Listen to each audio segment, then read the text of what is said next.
வணக்கம் நேயர்களே, விஷன் 9 டிவிக்காக நான் உங்கள் லக்ஷ்மி நாராயணன். இப்போ நம்ம பார்க்க போகிறது வார ராசி பலன் 8ஆம் தேதியிலேருந்து 14ஆம் தேதி வரை எப்படி இருக்க போது தான் பார்க்க போகிறோம். எப்போதும் சொல்கிறது தான் லக்னத்துக்கு பார்க்க தான் ரொம்ப சிறப்பு. உதாரணமாக ஒரு மகர லக்னம் விருச்சிக ராசிக்கான பலன்களை பார்க்கறதை விட மகர ராசிக்கான பலன்களை பார்க்கும்போது ரொம்ப பர்ஃபெக்டாக இருக்கும்.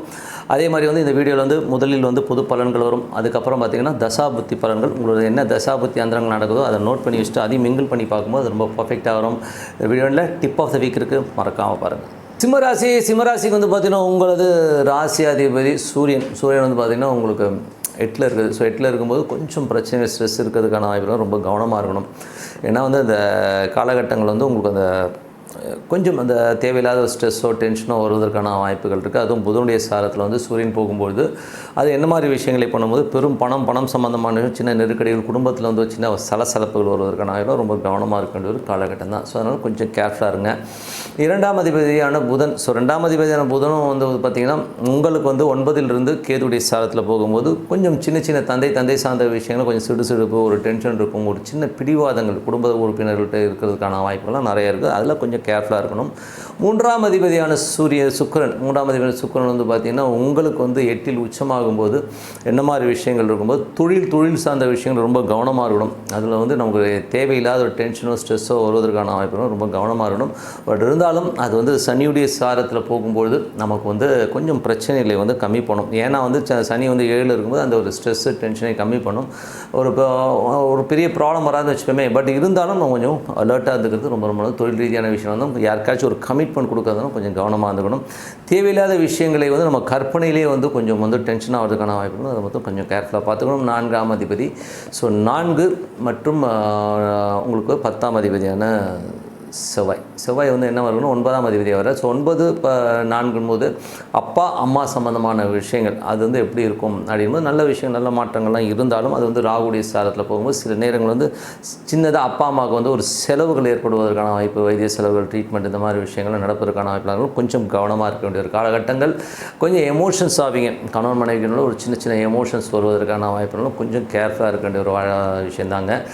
அதுக்கப்புறம் என்ன மாதிரி விஷயங்கள் இருக்கும்போது உங்களுக்கு 5ஆம் அதிபதியான குரு, ஸோ 5 மற்றும் 8ஆம் அதிபதியான குரு பார்த்திங்கன்னா உங்களுக்கு 9ல் இருக்கும்போது குழந்தைகள் விஷயங்கள் சின்ன ஸ்ட்ரெஸ்ஸும் டென்ஷனும் வருவதற்கான வாய்ப்புகள். ஏன்னா சுக்கிரனுடைய சாரத்தில் 8ல் இருக்கும்போது கொஞ்சம் டென்ஷன்ஸ், எமோஷன்ஸ் வரும். ஒரு தேவையில்லாத விஷயங்கள், ஒரு பெரும் பணம் சம்மந்தமான விஷயங்கள் கையெழுத்து போடுறது, அதனால் ஒரு ஸ்ட்ரெஸ்ஸு டென்ஷன் வருவதற்கான வாய்ப்புகள் ரொம்ப கவனமாக இருக்க வேண்டிய ஒரு காலகட்டம் தாங்க. அதுக்கப்புறம் 6ஆம் அதிபதியான சனி 7ல் இருக்கும்போது நல்ல லாபங்களையும் நல்ல ஏற்றங்களையும் கொடுத்துருவார். இப்போ அது குருடைய சாரத்தில் இருக்கும்போது நல்ல வளர்ச்சியை கொடுக்கும். ஸோ தொழில் ரீதியான விஷயங்கள் அடுத்த கட்டத்துக்கு போகிறதுக்கான வாய்ப்பெல்லாம் ரொம்ப நல்லா இருக்குது. கணவன் மனைவிக்கு நடுவில் இருந்த ஒரு பிரச்சனைகள், ஒரு டென்ஷன்ஸ்லாம் ஓரளவுக்கு கிளியர் ஆகிறதுக்கான வாய்ப்பெல்லாம் ரொம்ப நல்லா இருக்குங்க. அதெல்லாமே ரொம்ப நல்ல விஷயந்தான். அதுக்கப்புறம் பார்க்கும்போது உங்களுக்கு 9ஆம் அதிபதி 10ல் இருக்கும்போது உங்களுக்கு என்ன மாதிரி விஷயங்கள் 8ஆம் அதிபதி இதில் சனி 7ல் இருக்கார். பட் அதுக்கப்புறம் 8ஆம் அதிபதி குரு 9ல் இருக்கும்போது என்ன மாதிரி விஷயங்களும் போது தேவையில்லாத ஒரு தர்க்கங்கள், அப்பாவுக்கும் உங்களுக்கும் ஒரு தேவையில்லாத தர்க்கங்கள் வருது, பெரும் பணம் சம்மந்தமான விஷயம், ஒரு சின்ன ஸ்ட்ரெஸ் வருவதற்கான வாய்ப்புகளும் ரொம்ப கவனமாக இருக்கணும். வெளிநாட்டில் இருக்கிறவங்களாம் ஒரு பெரும் பணத்தை நாங்கள் சேமித்து வைக்கிறது ரொம்ப கவனமாக இருக்கணும். யாராச்சும் கைமாற்றி கேட்டாங்கன்னு கொடுத்தீங்கன்னா அது வராது. ஸோ அதனால் கொஞ்சம் கேர்ஃபுல்லாக இருக்கின்ற ஒரு காலகட்டம் தாங்க. அதுக்கப்புறம் பார்க்கும்போது உங்களுக்கு 9ஆம் அதிபதியான செவ்வாய் உங்களுக்கு 7லேருந்து அது ராகுடைய சாதனம் ரொம்ப கவனமாக இருக்கணுங்க. ஏன்னா அந்த 9 அப்பா சம்மந்தமான விஷயங்கள், அப்பாவுடைய உடல்நிலை சார்ந்த விஷயங்கள் ரொம்ப கவனமாக இருக்கணும். அவங்களுக்கு கொஞ்சம் இந்த வைத்திய செலவுகள் ஏற்படுவதற்கான வாய்ப்புலாம் இருக்கணும். ரொம்ப கேர்ஃபுல்லாக இருக்கின்ற ஒரு காலகட்டம். மற்றபடி 10ஆம் அதிபதியான சுக்கிரன், ஸோ 10ஆம் அதிபதியான சுக்கிரன் 8ல் இருக்கும் தொழில் ரீதியான விஷயங்கள் ரொம்ப கவனமாக இருக்கின்ற ஒரு காலகட்டம். தொழிலில் ஒரு பெரிய இன்வெஸ்ட்மெண்ட் சம்மந்தமான விஷயங்கள் பேசுவாங்க. அதுக்கு பேசும்போது ரொம்ப கவனமாக இருக்கணும். பெரிய ப்ராப்ளம் வராதனால நம்ம கொஞ்சம் ரொம்ப அலர்ட்டாக இருக்க வேண்டிய ஒரு காலகட்டங்கள் தான். 11ஆம் அதிபதி, ஸோ உங்களுக்கு 11 மற்றும் 2ஆம் அதிபதி புதன் பார்த்திங்கன்னா உங்களுக்கு 9லிருந்து அது கேதுடைய சாரத்தில் போகும்போது குடும்பத்தில் தந்தை சார்ந்த உறவுகளால் கொஞ்சம் செலவுகளோ வாக்குவாதங்களோ வருவதற்கான வாய்ப்புகள் ரொம்ப கவனமாக இருக்கணும். வெளிநாட்டில் இருக்கவங்க லீகல் சம்மந்தமான விஷயங்களும் கொஞ்சம் கேர்ஃபுல்லாக இருக்க வேண்டிய ஒரு அவசியம் இருக்குங்க. அப்படி எல்லாமே சிறப்பு தாங்க. ஸோ இது என்னென்னா தொழில் ரீதியான விஷயங்கள் ரொம்ப கவனமாக இருக்கணும். ஏன்னா 10ஆம் அதிபதி சுக்கிரனே பார்த்திங்கன்னா உங்களுக்கு இப்போது 8ல் போகும்போது தொழில் ஒரு பேராசை காரணமாக ரொம்ப வழக்குகளில் மாற்றுறதுக்கான வாய்ப்புகள் ரொம்ப கவனமாக இருக்க வேண்டிய ஒரு காலகட்டம் தாங்க. இதுவரை பார்த்தது பொது பலன்கள். ஸோ இப்போ பார்க்க தசாபுத்தி பலன்கள் எப்படி இருக்குன்னு பார்ப்போம். ஸோ தசாபுத்தி பலன்களில் பார்த்திங்கன்னா உங்களுக்கு வந்து சிம்ம லக்னமாக இருந்து சூரிய தசாபுத்தி அந்தரம் நடக்கிறவங்களுக்கு 15ஆம் தேதி வரை ரொம்ப கவனமாக இருக்கணும். தேவையில்லாத ஒரு டென்ஷன் ஸ்ட்ரெஸ் வருவதற்கான வாய்ப்புகள்லாம் இருக்கணும். ரொம்ப கவனமாக இருக்க வேண்டிய ஒரு காலகட்டங்கள். அதுவும் மட்டும் இல்லாமல் தந்தை சார்ந்த உறவுகளால் வந்து ஒரு சின்ன ஸ்ட்ரெஸ் டென்ஷன்ஸ் வரதுக்கான வாய்ப்புகள். பெரும் பணம் வெளிநாட்டில் இருக்கவங்கலாம் வந்து கொஞ்சம் முதலீடு பண்ணும்போது கொஞ்சம் கேர்ஃபுல்லாக இருக்க வேண்டிய ஒரு காலகட்டங்க. அதுக்கப்புறம் சிம்ம லக்னமாக இருந்து சந்திர தசாபுத்தி அந்தரம் நடக்கிறவங்களுக்கு எப்படி இருக்கணும், கொஞ்சம் சின்ன அலைச்சல்கள், ஒரு சின்ன ஒரு டென்ஷன்ஸ் ஆரம்பத்தில் இருந்தாலும் அதுக்கப்புறம் வந்து நல்ல ஒரு விஷயங்கள், நல்ல ஏற்றங்கள், நல்ல மாற்றங்கள், நல்ல ஒரு வளர்ச்சி கிடைக்கும். பட் எல்லாமே ஒரு கொஞ்சம் செலவுகளை ஏற்படுத்தும். ஸோ அது வந்து ஒன்றுமே பண்ண முடியாது. பட் இருந்தாலும் ஒரு நல்ல செலவாக நம்ம மாற்றிக்க வேண்டியது தான். அதுக்கப்புறம் சிம்ம லக்னமாக இருந்து செவ்வாய் தசாபுத்தி அந்தரம் நடக்கணும்போது எப்படி இருக்கும் அப்படின்னும்போது உங்களுக்கு 9ஆம் அதிபதி மற்றும் உங்களுக்கு வந்து 4ஆம் அதிபதியான செவ்வாய் வந்து 7ல் இருக்கிறது வந்து பார்த்திங்கன்னா நல்ல ஏற்றங்கள், நல்ல மாற்றங்களை கொடுக்கும். இருந்தாலும் ராகுடைய சாரத்தில் போகும்போது தேவையில்லாத ஒரு கோபதாபங்களையும் ஒரு எமோஷன்ஸையும் உருவாக்கி அதனால் வந்து ஒரு மன உளைச்சலை ஏற்படுத்துறதுக்கான வாய்ப்புகளும் ரொம்ப கவனமாக இருக்கணும். அது கொஞ்சம் பார்த்துருந்துங்க. அதுக்கப்புறம் வந்து பார்த்திங்கன்னா சிம்ம லக்னமாக இருந்து ராகு தசாபுத்தி அந்தரம் நடக்கணும் எப்படி இருக்கும். ராகு வந்து 8லிருந்து புதனுடைய சாரத்தில் போகும்போது கொஞ்சம் கவனமாக இருக்கணும். ஸோ என்ன மாதிரி விஷயங்களை கவனமாக இருக்கணும் போது நம்ம வந்து ஏதாவது ஒரு பெரிய பணம் வந்துடும் அப்படிங்கிற ஒரு எண்ணத்தில் வந்து எங்கேனாச்சும் போய் உடம்பு மாட்டிக்கிறது, அதனால் வந்து ஒரு லீகல் இஷ்யூஸை சால்வ் பண்ணுறது ஃபேஸ் பண்ணுறதுக்கான வாய்ப்புகள் இருக்கும். சில இடங்களில் வந்து நீங்கள் பணத்தை போட்டுருவீங்க, அது திருப்பி வர்றதுக்கான வாய்ப்புகள், ரொம்ப டிலே ஆகிறதுக்கான வாய்ப்புகள், ரொம்ப கவனமாக இருக்க வேண்டிய ஒரு காலகட்டங்க. அதுக்கப்புறம் சிம்ம லக்னமாக இருந்து குரு தசாபுத்தி அந்தரம் நடக்கிறவங்க வந்து உங்களுக்கு வந்து 5, 8ஆம் அதிபதியான குரு வந்து 9ல் இருக்கும்பொழுது அப்பா சம்மந்தமான உறவுகள், குழந்தைகள் சம்மந்தமான விஷயம், சின்ன ஒரு தர்க்கங்கள், சின்ன ஒரு எமோஷன்ஸ் வர்றதுக்கான வாய்ப்புகள் நிறைய இருக்குது. ஸோ அதனால் ஒரு பெரும் பணம் இன்வெஸ்ட்மெண்ட் பண்ணுறதை கொஞ்சம் தவிர்த்துக்கணும். வெளிநாட்டில் இருக்கவங்க வந்து ரொம்ப கேர்ஃபுல்லாக இருக்கணும். ஸோ அதில் வந்து பார்த்திங்கன்னா ஏதாச்சும் ஒரு அமௌண்ட் யாராவது கேட்டாங்க அப்படின்னு சொல்லி கொடுத்தீங்கன்னா அதில் மாட்டிக்கிறதுக்கான வாய்ப்புகள் ரொம்ப கவனமாக இருக்கணுங்க. அதுக்கப்புறம் பார்க்கும்போது ஏன்னா வந்து அந்த மாதிரி அமைப்புகள் வந்துடும். ஸோ அதனால் கொஞ்சம் கேர்ஃபுல்லாக இருந்துக்கோங்க. மற்றபடி வந்து பார்த்திங்கன்னா சிம்ம லக்னமாக இருந்து சனி தசாபுத்தி அந்தரம் நடக்கிறவங்க வந்து பார்த்திங்கன்னா சனி வந்து 7ல் இருந்தாலும் உங்களுக்கு வந்து 9ஆம் அதிபதியுடைய சாரத்தில் போகும்போது நிறைய தொழில் ரீதியான விஷயங்கள் வந்து நிறைய முயற்சிகள் இருக்கும். கணவன் மனைவி உறவு வந்து முதல்ல இருந்த ஒரு தேக்கங்கள், ஒரு டென்ஷன்ஸ்லாம் மாறி ஓரளவுக்கு வந்து சுமூகமாக செல்வதற்கான வாய்ப்பு ரொம்ப சிறப்பாக இருக்குங்க. அதுக்கப்புறம் வந்து சிம்ம லக்னமாக இருந்து புதன் தசாபுத்தி அந்தரம் நடக்கணும். வந்து புதன் வந்து பார்த்திங்கன்னா உங்களுக்கு வந்து 9லிருந்து கேதுவுடைய சாரத்தில் போகும்போது சின்ன அப்பா சம்மந்தமான விஷயம், கொஞ்சம் எரிச்சல்கள், டென்ஷன்ஸ், ஸ்ட்ரெஸ் இருக்கும். வெளிநாட்டில் இருக்கிறவங்களுக்கு வந்து சட்ட ரீதியான விஷயங்கள் கொஞ்சம் கவனமாக இருக்கணும். கடன்கள் வாங்கும்போது 1க்கு 2 வாட்டி யோசித்து கடன் வாங்குறது ரொம்ப நல்லதுங்க. சிம்ம லக்னமாக இருந்து கேது தசாபுத்தி அந்தரம் நடக்கும். 2ல் உள்ள கேது வந்து பார்த்திங்கன்னா உங்களுக்கு வந்து சந்திரனுடைய சாரத்தில் இருக்கும்போது கொஞ்சம் தேவையில்லாத ஒரு செலவுகளை ஏற்படுத்துறதுக்கான வாய்ப்புகள், செலவுகளை கம்மி பண்ணுறதுக்கான வாய்ப்புகளை கொஞ்சம் பார்த்துங்க. அப்பா அம்மா சம்மந்தமான விஷயம், சின்ன வைத்திய செலவுகள் சில பேருக்கு ஏற்படலாம். அதுக்காக கொஞ்சம் கவனமாக இருக்க வேண்டியது, நம்ம கவனமாக இருக்கிறது ரொம்ப அவசியம். ஓகேங்களா. அதுக்கப்புறம் சிம்ம லக்னமாக இருந்து சுக்கிர தசாபுத்தி அந்தரம் நடக்கணும் எப்படி இருக்கும். சுக்கிரன் வந்து பார்த்திங்கன்னா உங்களுக்கு வந்து 3 மற்றும் 10ஆம் அதிபதியாக இருந்து அது 3, 10 அப்படின்றது உங்களுக்கு வந்து 8ல் இருக்கும்போது ரொம்ப கேர்ஃபுல்லாக இருக்கும். அது வந்து பார்த்திங்கன்னா பெண்கள் சார்ந்த விஷயங்கள், ஒரு எமோஷன்ஸ் இருக்குது, ஒரு டென்ஷன், ஸ்ட்ரெஸ் வரதுக்கான வாய்ப்புகள் நிறைய இருக்குது. ஒரு நல்ல விஷயம் என்னென்னா அந்த சுக்கிரன் வந்து சனியோட சாரத்தில் வந்து சனி வந்து 7ல் இருக்கும்போது என்ன எமோஷன்ஸ்னால் சமாளிக்கிறதுக்கோ நமக்கு பேக்கப் சப்போர்ட் பண்ணுறதுக்கோ ஒரு ஆள் இருப்பாங்க. ஸோ அது ஒரு நல்ல விஷயம் தாங்க. ஸோ நல்ல விஷயங்கள், நல்ல மாற்றங்களுக்குனா பிரார்த்தனை ரொம்ப அவசியம். மனதார இறைவனை பிரார்த்தனை பண்ணும்போது கண்டிப்பாக அடுத்த லெவல் போகிறதுக்கான ரொம்ப சிறப்பாக இருக்குங்க. இந்த வீக் டிப் ஆஃப் த வீக்கில் இப்போ நம்ம பார்க்க போகிறது வந்து இப்போ வந்து நாட்டில் வந்து நிறைய விஷயங்கள் பார்க்குறோம். நான் தான் சித்தர், நான் தான் சாமி, இந்த மாதிரி வந்து நிறைய பேர் வந்து சொல்லிக்கிட்டு வராங்க. ஸோ அவங்க சாமியா இல்லைங்கிறதுலாம் அடுத்த விஷயம். பட் யார் சாமி, யார் கரெக்டான ஆளுங்கிறத முதல்ல வந்து நம்ம தெரிஞ்சுக்கணும். இதில் வந்து என்ன பியூட்டினா, நிறைய பேர் வந்து சாமின்னு சொல்லிட்டு அவங்கள காலில் விடுறதுனால நமக்கு என்ன கிடைக்க போகுது, முதல்ல அதை தெரிஞ்சுக்கோங்க.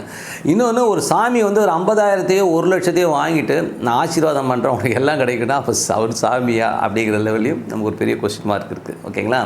ஸோ முதல்ல வந்து யார் சாமி, யார் ஆசாமி. ஸோ சாமிங்கிறவர் வந்து முதல்ல வந்து சித்தர்கள் எப்படி இருப்பாங்க. சித்தர்கள்ங்கிறது பார்த்திங்கன்னா அவங்க காட்டில் இருப்பாங்க, அவங்க நாட்டுக்கு வரவே மாட்டாங்க. முதல்ல அதை புரிஞ்சுக்கோங்க.